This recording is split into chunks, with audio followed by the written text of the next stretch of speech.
سلام دوستان، در خدمتتون هستم با فال روزانه امروز 14 اردیبهشت.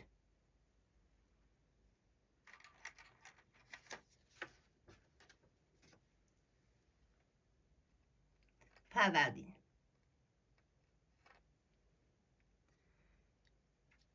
در مورد نیت کاری، اگر در مورد کار یا سرمایه گذاری یا این موضوعی که مربوط به کارت هستش نیت کردی، فعلا به نفع شما نیست، چون اطلاع یا اون مهارت رو تو این زمینه نداری و ممکن هستش که باعث یه سری مشکلات براتون بشه. پس در زمان مناسب تری اقدام کنید.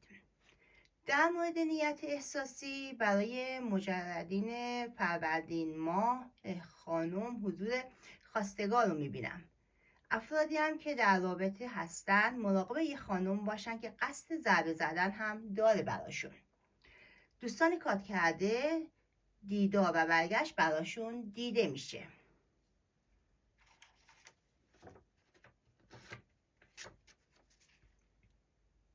اردیبهشت.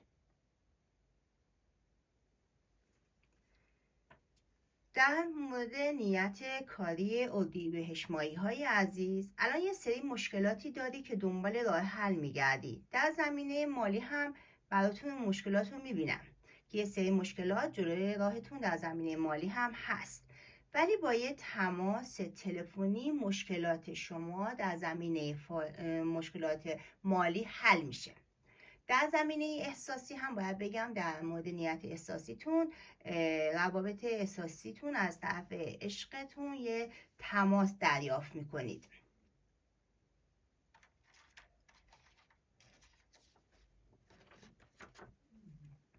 خرداد.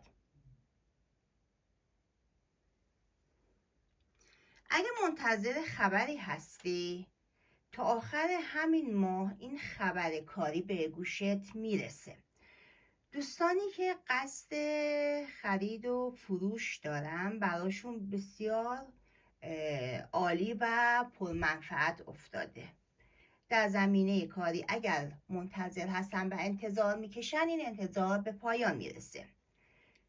در زمینه فال احساسی خرداد ماهی باید بگم که در روابط احساسی شما یه مقدار دیدارهاتون با تأخیر هستش، ولی با وجود اینکه قهر و آشتی بین شما زیاد هستش، به زودی این رابطه بهتر میشه. تیر ماهی.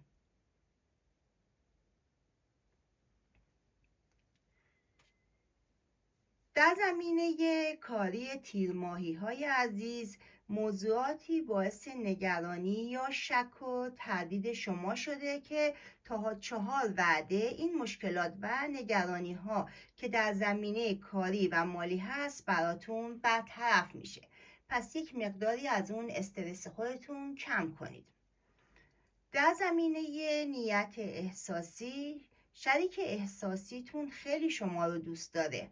به زودی برای ابراز این عشق یک سورپرایز عالی در نظر گرفته.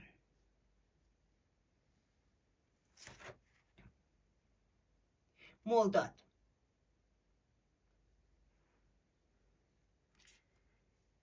در مورد نیت کاری مرداد ماهی های عزیز، اگر پیشنهاد شراکت به شما شده براتون خیلی عالی و مفیده. عده‌ای از دوستان مدتی است که درگیر مسائل مالی هستن و نگرانی براشون هست، انگار حقشون رو خوردن، ولی از طرف شخصی که متولد خرداد ماه هست اوضاع مالی خوبی براشون رقم میخوره. در مورد نیت احساسی مرداد ماهی، در زمینه فال احساسیتون باید بگم که عشقتون به قول و قرارش پایبند هستش و وفادار. شما یک کمی عجول هستید، یک کمی صبر کنید تا همه چی همونطوری که دوست دارید پیش بره.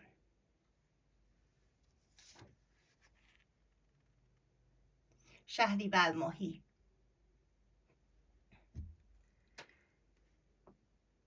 دوستان دوستان عزیز شهریور ماهی که در کار تجارت و خرید و فروش هستن، منفعت و سود براشون میبینم و دوستانی هم که به دنبال یک کار و یا یک شغل خوب هستن، منتظر پیشنهاد عالی کاری هم باشن.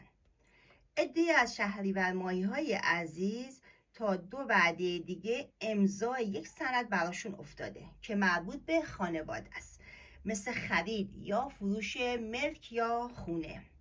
در زمینه نیت احساسی هم باید بگم که دوستان شهریور ماهی براتون یه معجزه عشقی رخ میده که خودتون هم باورش نمی کنید. پس منتظر خبرهای خیلی عالی و خوب در زمینه روابط احساسیتون باشید.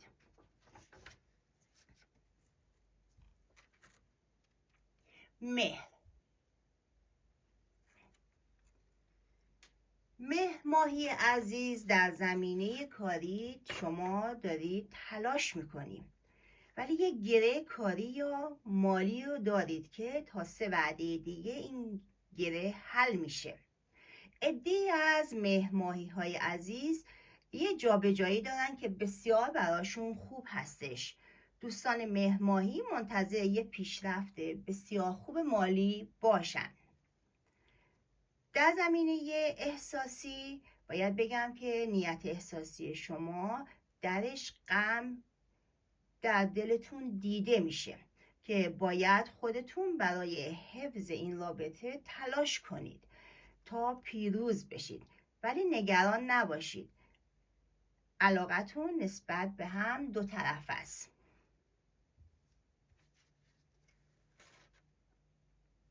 آبان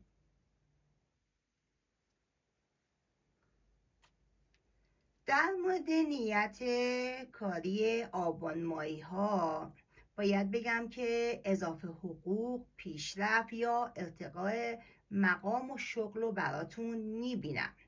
عده‌ای از دوستان پول درشتی قراره به دستشون برسه. یه آقای میانسال برای شما حمایت مالی داره و شما رو حمایت میکنه.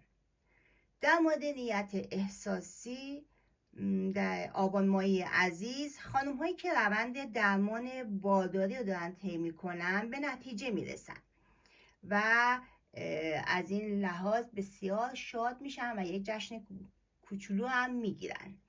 در زمینه احساسی رابطتون باید بگم که با شریک عاطفیتون یه ملاقات و دیدار دارید که خیلی هم لذت بخشه و باعث رضایت شما خواهد بود.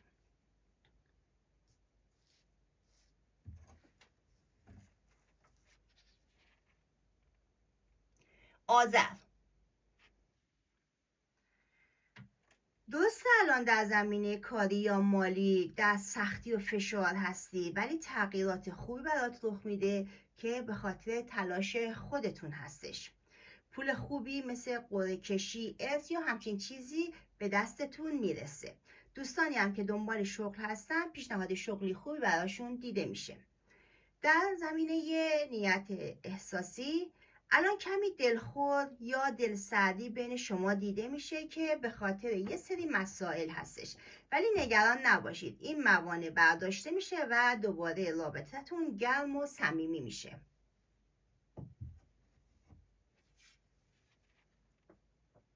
دی،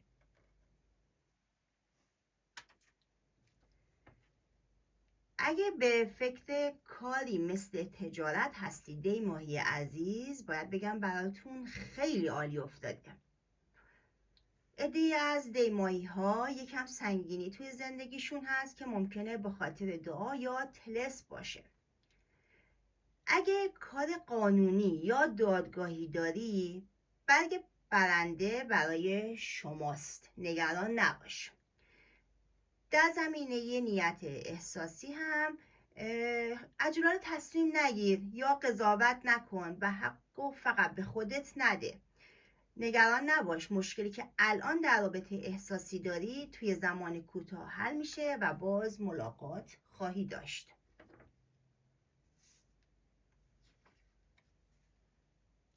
بهمن.